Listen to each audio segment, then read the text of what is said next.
Good morning, everyone. I'm Cheryl Williams, Travis County Horticulture Program Assistant with the Texas A&M AgriLife Extension Service. And I'm here today with two of my Master Gardener helpers, Kirk Walden and Toy Powell. And we'd like to welcome you to this webinar with our friend Joanne Hargraves. Joanne's talk today is on HOA Entrance Makeover, which is a fascinating project that she's been involved with. And I'm sure you guys will enjoy the program as much as we have enjoyed watching her practice. So our presenter, Joanne, today has been a Travis County Master Gardener since 2011. She's received additional certifications in Firewise landscaping and landscape design. She's been living in the RiverPlace neighborhood for 25 years and has been involved in numerous landscaping projects through the RiverPlace Garden Club. She's currently serving as one of the HOA board members and has responsibility for all landscaping maintenance. RiverPlace is in the high-risk area for wildfires, making plant selection and placement critical to any project, and she's going to talk about that a little bit today. So Joanne, thank you for being here today. It's all yours.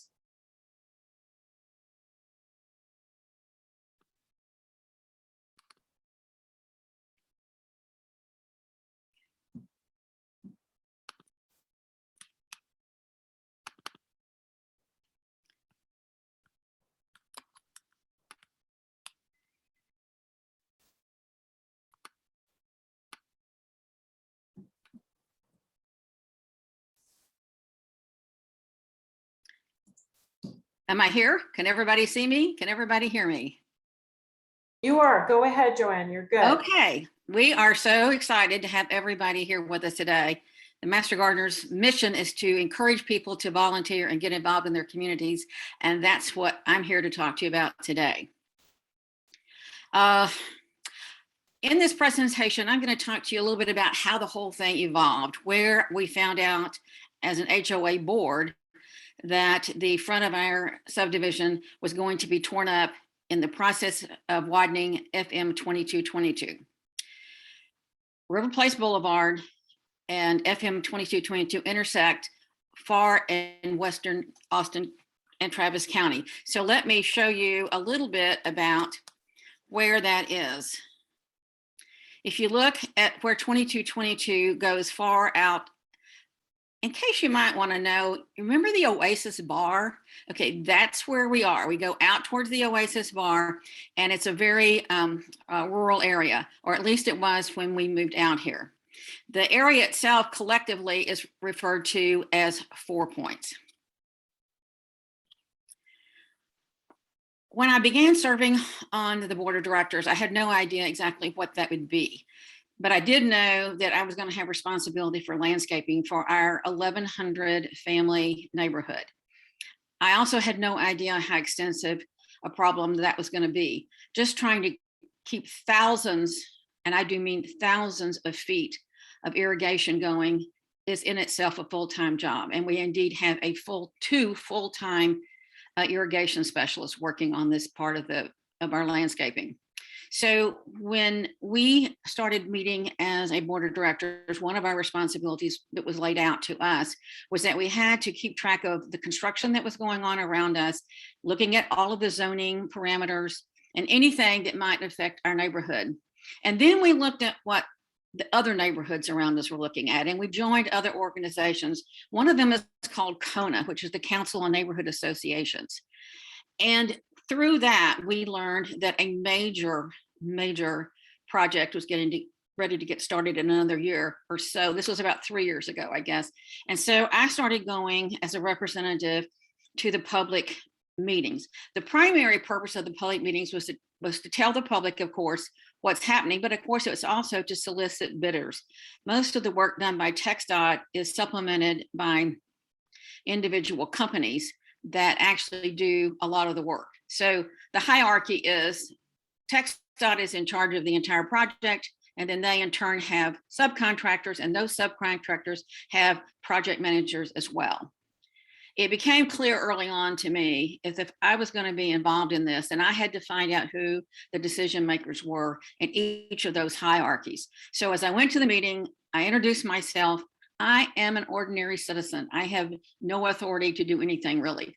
And you are in the same boat. If you are a volunteer, you are there representing your community with no true authority. But that's okay, because it gives you the opportunity to go around and meet everybody, tell them who you are, tell them that you're interested in being a liaison with the project, any way to get involved with the people who are making the decisions.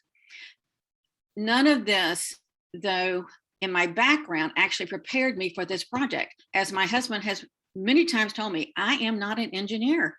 So therefore, a lot of this was a huge learning process for me. And it's one that I gladly took on, and I would do it again. This is what our neighborhood basically looks like. We have a median, and the median goes out, forms a sort of a circle, and in the middle of the circle are these columns and a pond. Most neighborhoods have some type of median, but most of them are not quite as complicated as this one is. And it became pretty clear early on that this complication was going to cause us many headaches. One of the other advantages in getting advance notice was we were able to start saving money for this project, because I had made some phone calls around to other HOAs. In fact, my brother in Fort Worth, his neighborhood had just completed a pretty major entrance redo. And I talked to those board members and found out how expensive it really was, and also the process that they went through in order to complete theirs. So that's kind of the beginning of all this. We started saving our money, and we started looking at the connections that we needed to make in order to be a liaison. This was one of the first documents that I received. I had no idea what I was even looking at, but it did show what RiverPlace Boulevard and FM 2222 were eventually going to look like. So that was a start. Over the course of the 2 years, my diagrams got bigger and bigger and in multiple colors, but otherwise the basic plan has remained the same. But looking at a plan and seeing what it takes to get there are two different things. Now, why are we in this situation? Well, my husband and I moved here 25 years ago. And when we did, there were cows grazing at the entrance behind fences. And now we have added thousands and thousands of neighborhoods and thousands of houses. It's just been incredible, the growth out here. There were no services out here. There was no grocery store. So the traffic was very minimal.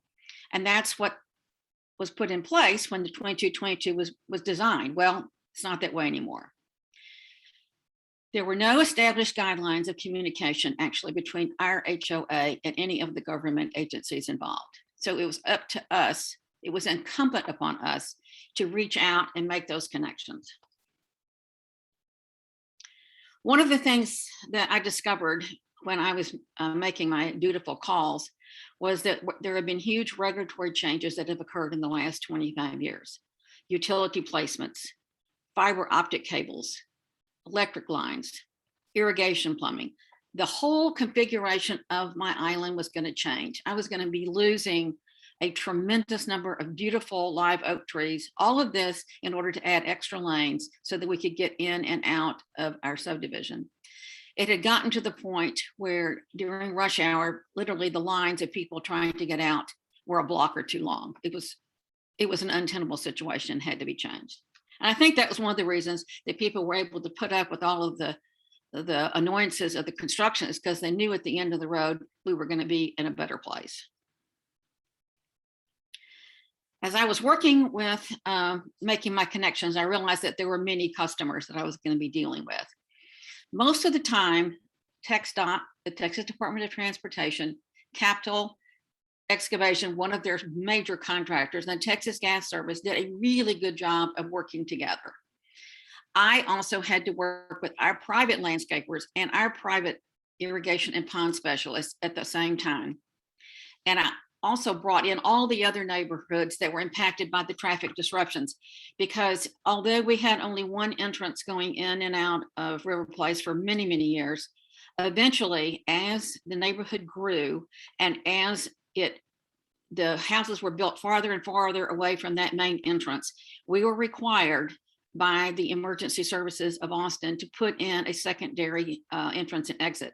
It's small and it goes through another subdivision. So it is certainly not a direct route for us, but it is important for emergency reasons. But those neighborhoods had learned to use our neighborhood to get out of their neighborhood. So therefore, when I sent all my communications out, I had to include all of those neighborhoods, and then they in turn shared it with their people. So communication was key.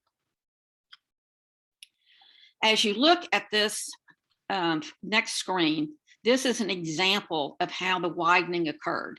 They literally just chopped off the edges on both sides and they put in new asphalt. And that sounds really simple, except that it turned out that the fiber optic cables were buried there. So when they started doing the excavation, they not only took out our landscaping materials and our irrigation systems and our electrical systems to run the irrigation, but they accidentally nicked a fiber optic cable, which was not a good thing to do. So it became very, very clear early on that we were going to have multiple problems getting water and power back over to that island that I talked about before, because all of the electricity and water had been cut. The other thing that happened that turned out to be quite a challenge was RiverPlace has high pressure gas regulator system, just like everybody else, but they had been buried underground. So it was not a big issue. We really didn't even know they're there, other than there was this big plate over it. But then when the new regulatory changes went into place, it meant that that had to be above ground, and it was not small. This regulator is 10 feet by 30 feet. It's huge, and it's not attractive. So we had to look at what can we do to make this a little more attractive, but it still had to be safe, because anytime a car hits one of these regulators, it's not a good thing. So safety became such a huge issue. This is what it looked like. That gray pipe extends for another few feet, and you see the wire baskets with the stones in them. Those are called gabions, and that's topped with another fence, again, to keep a car or a person from falling into it. Now, gabion is extremely strong, and it serves its purpose well, and it's used a lot of times in landscaping to be a retaining wall. In this case, that's what it was doing. This particular regulator had to be at ground level, and we had a huge berm with trees in it behind it. So they put those in, but I didn't really want that for the front of, facing the front of our subdivision. So I talked to the Texas gas people, and everybody was extremely cooperative and understood that this was a huge issue. So what we finally agreed to is they put in a cinder block wall that was faced with Austin stone, which matched a similar wall on the other side of the boulevard, so that it looks the same. Next, when we have a break in the weather and we can actually get the materials, we're going to put up some trellises to further camouflage the side of this gas regulator. That's just an example of the kinds of things we ran into. The other thing that we were very worried about from the very beginning was traffic safety. We have had numerous fatalities actually in that intersection. And in fact, we had one situation where a young family was walking on the sidewalk and they were hit by a car, and another one where a young man was killed. So we realized that not only are the cars going fast, they're going 55 miles an hour on FM 2222, people are in a hurry. And in some cases, the problems were that we had shrubs and signs and poles that were in the way. And so visibility was not good in many places. We also were concerned about how many times the end of our median was run over. and what that could mean down the road. So we wanted to make sure that the new skinnier median was going to have lights or some kind of reflective paint so that it would make it safer in the evenings. One of the things that happened though is and I don't know if they were going to do this anyway, but we are going to have far better lighting overhead at that intersection than we've ever had. This is one view looking west on towards 2222, and this is how it looked when all of the existing shrubbery and landscaping was removed. We also had a berm there, and that's gone. We all think that that's better because now we can have a pretty good view, and you can see the traffic there. But then when they finished filling it in, we realized we had a sidewalk, which was nice. It was flat. And for the first time, we were going to actually be able to walk safely along 2222.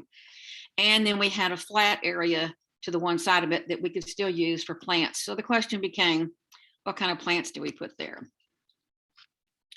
Well, one of the things that we had to take into account is we are indeed a fire-wise community. Now, what does that mean? We had to apply a number of years ago for fire-wise status, and that meant that we had to do extensive education of our neighbors about the kinds of plants that are more flammable than others and what we can do to reduce wildfires in our particular area. RiverPlace is in what is called a WUI, a wildland urban interface. And that means that we literally carved our neighborhood out of the woods. And so we are sharing our houses with the woods. They were there first. And so we have to be very cautious about, we want to maintain the beauty of the area and we want it to look, still, natural and wild, but we have to recognize that we have houses and people in those houses to protect. So when we were looking at landscaping, we were looking at fire issues as well. We wanted to keep it as clean and green as possible. Now, what does this mean? It means that some things are better than others to plant. Now, why would a deciduous tree be better than an evergreen? Well, an example of that is a deciduous tree loses its leaves, and it is less flammable at that point than an evergreen that stays fully leafed out all year. So a pine tree, for instance, is going to go up like a torch, whereas a deciduous tree, which has better hydration and no leaves on it for much of the year, is not. The other thing we looked up was, what kind of mulch can we use? We are going to use mulch, but can we use it in such a way that it's less flammable? Well, if you are in a situation where you are in close proximity to the woods, you need to look at using something like a granite gravel or a basalt. Pea gravel and river rock are also non-flammable, but pea gravel, if it's on a slope, will run down and you will lose it all. And river rock is very expensive. Granite gravel and basalt have a rougher texture, so they don't tend to wash as badly, and they look really good. And they stay good for a long time. We've used a lot of the granite gravel in when we put, the garden club has put benches into the native areas for viewing, and we use a lot of the granite gravel in there, for example. We also wanted to ensure that the areas near the woods were clean, green, and well watered. So what did we do? In keeping with our strategy, we kept as many deciduous trees and live oaks as we could, even though the live oaks appear to be not deciduous because they lose their leaves all at once. They are native trees, and we could not in any good conscience take any out other than the ones that we had to lose. In the road widening, we lost some gorgeous live oaks, I'm sad to say. We also lost a beautiful stand of crepe myrtles, and everybody mourned that, but there was just nothing we could do about it. We're getting rid of all the highly flammable shrubs such as rosemary and any ornamental grasses that are in any way close to the woods. And we're looking at spacing. If you have a moat of trees, that's a group of trees, and a fire gets started, how does that happen? Well, what happens is if you have a lot of understory plants underneath it, they catch on fire, they burn, and that fire rises up and catches the crown of the tree. Once a crown fire gets started, it is very difficult to stop. So you want placement, if you can, between your specimen trees. So as we're going back, we are using some specimen trees, but we're being very careful to place them, if at all possible, just one tree at a spot. We're also limbing them up to 6 to 10 feet above the ground. And we are not putting any kind of understory plants. This is just a decision we made for the fire-wise issue and visibility.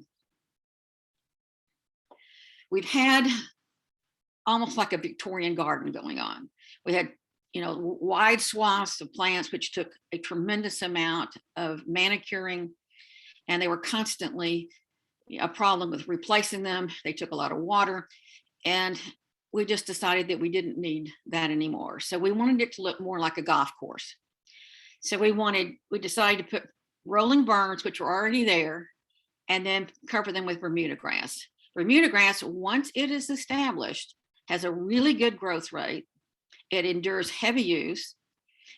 It is good for full sun and drought, and once it's established. And the other thing that is, it's easy to take care of, and it doesn't harm our visibility issue. So it was good for fire-wise, and it was also good for maintenance as well as visibility. We felt like at the end of the day that we accomplished most of these goals. We are going to continue to be vigilant because we have learned that individuals like to put their signs up in the roadway. I know that it's very frustrating for drivers trying to figure out where their favorite doctor's office is or where the bank is.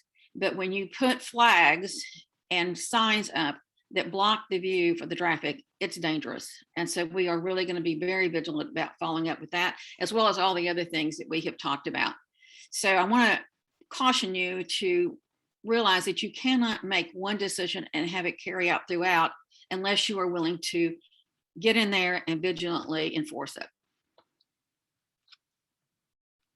Now the issue of the communication, and this really became very critical throughout the entire process, but particularly when the demo was going on. The demolition wasn't slow. I mean, they can tear things out really quickly. But what that meant was, where were the drivers supposed to drive? So we had to have all kinds of communication going on all the time about how to get in and out of the neighborhood. It was pretty funny in some places. I was scratching my head trying to figure out an alternate route to get out of the neighborhood.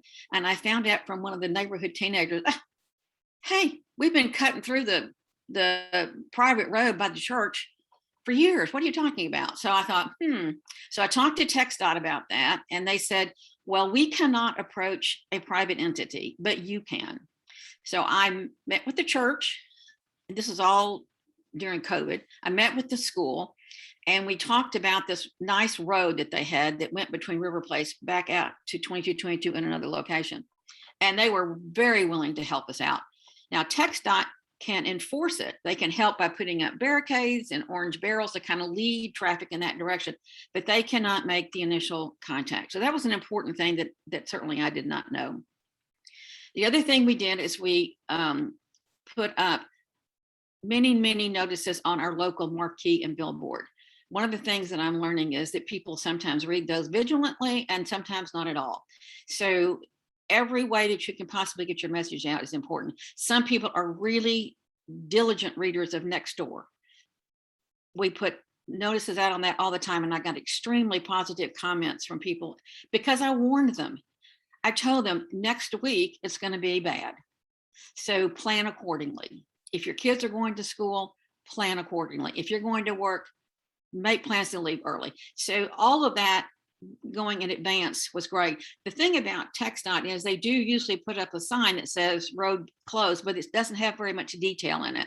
So when I was doing my communication, I tried to be very specific. We are going to be down to one lane. That one lane is going to go east or west or whatever. So I just want to tell you that you cannot communicate enough.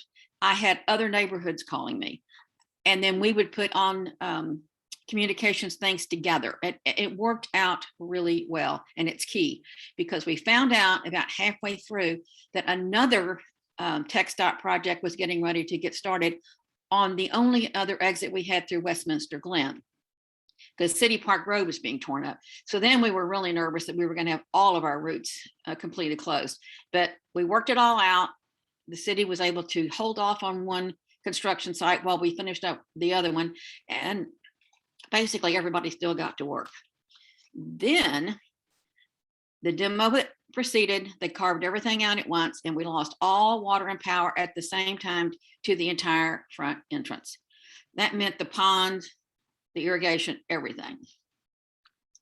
So this is kind of what it looked like. Interestingly enough, they left that one little rose bush, but then they put up these temporary poles, and those poles were held down by those concrete round structures that you see. And those are actually still there because they're waiting for another piece to come in. You can see all the trenches that we had started digging. And then we would get started digging trenches for new irrigation, and then something would occur and we would have to stop. Same for the island. If you'll notice, we've started digging all the irrigation trenches, trying to replace the literally thousands of feet of irrigation piping that we lost. I think the thing that was the most disturbing to me is once we discovered how many cables were actually buried in RiverPlace Boulevard, it became clear that we were not going to be able to lay our new cables with water and electricity over to the island by going on top of them. So we then had to hire another company to come in and bore underneath RiverPlace Boulevard in order to put the water and electricity back into the island. So it's something that you need to think about because most medians like ours are self-contained. So how do you get water and electricity to them? You have to bore under the road to do it. It was all extremely slow. We had many months of lane closures, and they changed often, which meant that we were communicating constantly. This week it's going to be this week it's going to be that. And then we got the churches and the school property, involved, and that helped a lot. But basically it was a lot of months of just sheer orange barrels, nothing but orange barrels and workers. And I want to call out this group of Capital Excavation. This gentleman worked with us all of the time, helping us solve our problems. One of the big ones, of course, was over the whole issue with how to get water and electricity back into the island. And he worked with us, helping us figure out how to do it. They can't pay for it, but they can give us advice. And I thought that was absolutely crucial. I got so teased by my friends because they were like, okay, all we do is ever see you up at the front of the subdivision, up there talking to guys in the hard hats and the orange vests. And that's true. I was up there every day for months, but it paid off, and I don't regret a single minute of it. Then COVID hit. And if I thought things were complicated before, then they really got complicated. The good news was, because there was hardly any traffic, it meant some of the work that they were doing could be accomplished more quickly, because they were having to shut down because of our traffic issues. So this way they were able to continue working. However, it wasn't long before illness among the workers became high, and that brought about a lot of absenteeism. And then I know we've all heard recently about supply chain issues. Well, I didn't know what that really meant in terms of what we were doing, but it meant that the manufacturing delays were massive. We couldn't get the poles in, we couldn't get in all the pieces that we needed in order to put it back together. We couldn't get because of manufacturing delays. Then I woke up, and that's what my thermostat said in my house. It was 6 degrees outside. And I turned on what was left of my electricity and discovered that it was going to go on for a very long time. Then I looked outside and I saw that, and I knew that we were toast. So while I was trying to decide what I was going to do for my own family, I realized what a big problem this was going to be for our construction project. The roads were impassable for a long time. We had the whole neighborhood had no water. And of course, we had no water and electricity to the front of the subdivision. We had a major loss of plant material. And it wasn't just our plant material, it was plant material statewide. So even the plants that we lost, we couldn't replace because all the wholesalers were out. The overworked maintenance crews were slow to respond because they were overworked. I mean, it was an absolute perfect storm of issues.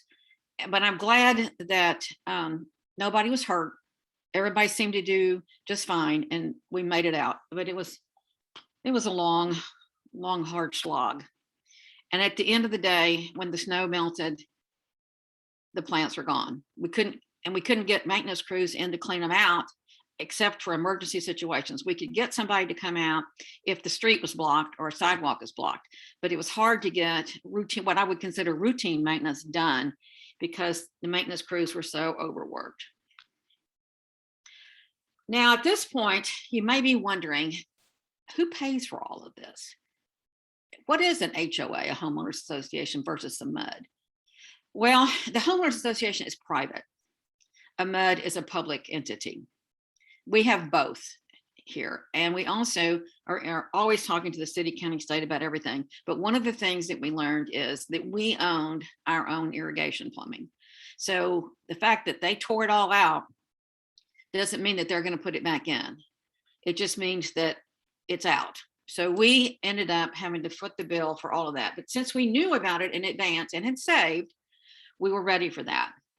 So then the other question that sometimes comes up is, do you have to do special assessments? And sometimes you do. My brother's subdivision that I was talking about that did theirs did have to do a special assessment, because it was something that they decided to do sort of ad hoc and not as a result of a traffic issue. And they did have to have an assessment. We are not having to do that because we had been saving up for this for years. And a lot of that was deferred maintenance. You know, when the fountains started going out, and our fountains were 30 years old, so all of the parts that we got were extremely expensive. So finally, we just, towards the end, we just quit replacing them, and we just kind of waited for the demolition to begin. Now, as I look back out of our area, it looks clean and green. It's not finished yet because we still can't get all the materials in. And the fountains have been ordered, but they're not here yet because they're back ordered. But as you can see, it's looking clean and green. And I really believe that the input that we had from the very beginning made a huge difference on the execution of the plan. No, none of us dug any ditches, but yes, we were there in terms of getting as much help as we could from the city and providing as much guidance. So I feel good about the whole project. I'm an ordinary citizen. You are an ordinary citizen. Volunteer, step up. It may be one of the most exciting learning experiences that you ever have. Thank you again for joining us. And I truly hope that this will inspire you to get involved, whether the project that you can get involved in is large or small. I hope you get involved. Thank you. Thank you, Joanne. Okay, we have a couple of questions to ask you. And the first one is, will you ever do this again? Yeah, absolutely. It was an incredible experience. I loved getting to meet the different people. I loved working with my own neighborhood. It was a great experience. And the other question we have is, how did you manage neighborhood complaints? Or how many complaints did you get from neighbors during this process? Overall, the responses I got to all of the emails and everything that I sent out were extremely positive. There were people, these were not really complaints, but there were a lot of times they were suggestions, what about if we do this? And then I had to explain, well, we couldn't do that because of these regulations or because of things that TxDot had to do. So I didn't really see it as any complaints. I was very pleased with how they manned up. They just said, okay, we got to do this. And in the end, we're going to be better off. Joanne, another question we got is about the fountains. So can you explain the thought process around why you have fountains? And what considerations were made, about the size of them? And you mentioned already that, some of the fountains had stopped working. Right. Can you kind of walk us through that decision and that design element for the median? The fountains had always been there, and they are much loved by the neighbors. And in fact, that's one of the things that came out when the first iteration of the drawing was, oh, we're going to lose all these trees, but we're not going to lose our pond, are we? I mean, that was a huge issue. So the technology, though, for the fountains that we had was old. It was put in 34 years ago. And we now have got new technology. It's solar powered, that has LED lighting on it, that that while it is sending water in the air, it also has a filtration system. So it's cleaning the pond constantly, which means we're not having to do that. So we think that the new fountains that we're getting are going to be aesthetically pleasing, but they're also going to be environmentally good. So we're happy about it. Did that answer your question? Yes, thank you. Another question we've had is who actually did the trenches? Who actually did the trenching work? Was that something the HOA had to do? Yes, or was we had to that pay. part- Yeah, we had to pay for all the new trenching for all of the electrical and irrigation.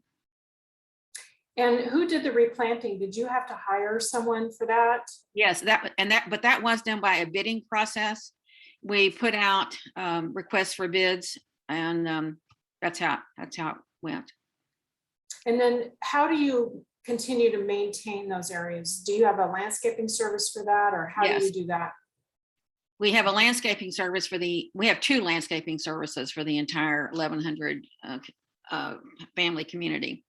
And so they do that. And I manage one of those contracts too.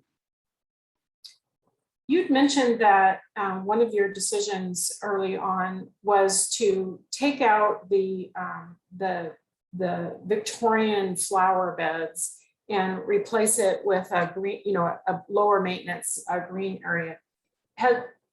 With all of the concern about pollinators, was there any consideration to maybe doing some other plantings elsewhere to make up for that, or has that not come up? I am sorry, I forgot that one design element.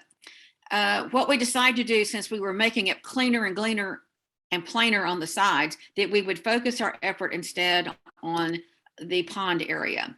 Once we had taken down the crepe myrtles that were in front of the pond, the pond became the focal point. So we are adding all of our pollinators back in around the pond. We're putting stones in, and we're going to put massive amounts of pollinators back in, such as, like verbenas and esperanzas and all of those things, to make it not only pretty, but also environmentally good too. Does that answer your question? Yes. And then Joanne, you also mentioned that the fiber optic cable was nicked as part of the demolition. Did that affect the residents? Briefly, but Okay. they fixed it pretty quickly. Okay. It was a very expensive mistake though. Yes. Did you have to pay for that? No, we didn't nick it. They did. Okay. Okay. But because of the nicking, that's when we became really aware of how difficult it was going to be for us to get our lines back in. We thought we were just going to be able to lay them on top just like we had before. Mm-hmm. No. Okay. And then you mentioned that electricity and water was cut during the process. Did that impact any residents when that happened? Only like a sporadic moment. It really, Mm-hmm. and the biggest problem we had for water for the whole neighborhood was during the freeze. Okay. But for us, in terms of the work that we were involved with, no. And then what's been the timeline for this? And I'm sorry if you mentioned it, from when you started to now, how long has it been for this project? Well, we learned about the proposed project 3 years ago, and the excavation and the demolition and the revamp has been going on about 2 years. And are you done? Or how much time do you think is? We're very close. There were still a couple of pieces of equipment that they couldn't get for the front, and we were waiting to put all of our plants in until that happened. And we thought that was going to happen in June, and it is now August, and it still has not happened. And so now we are past where we want to put new plants in because it's too hot. So we are going to, when they finish the last of them, we're hoping to finish everything by the end of September. Okay, so the end is in sight then, but It but is like all the demolition work done? Yes. Okay, so it's really just a cleanup at this point. Yeah, there's that one strange corner. There's that one strange corner with the big concrete pieces and the holding up the temporary poles. Mhm. That's what we're waiting on. Okay. Okay, good. Well, that's all the questions that we have right now. I'd like to thank everyone for joining us today. And Joanne, thank you so much for sharing this When we found out that Joanne was involved in this project, I started twisting her arm to do a presentation for us. So thank you. One of the things about Joanne's project that I really like is that lessons that Joanne's learned and shared with us can be utilized by anyone who is doing some sort of a community facing project like this, whether it be for their neighborhood, their school, or their church. And so thank you, Joanne, for sharing your wisdom today. And with that, again, thank you all for coming. Please make sure to visit our website and to see, we've got 2 more programs coming up. In September 1st, we are very glad to have Craig LaHoulier, who is going to talk about his book, Epic Tomatoes. That is going to be for a $25 fee.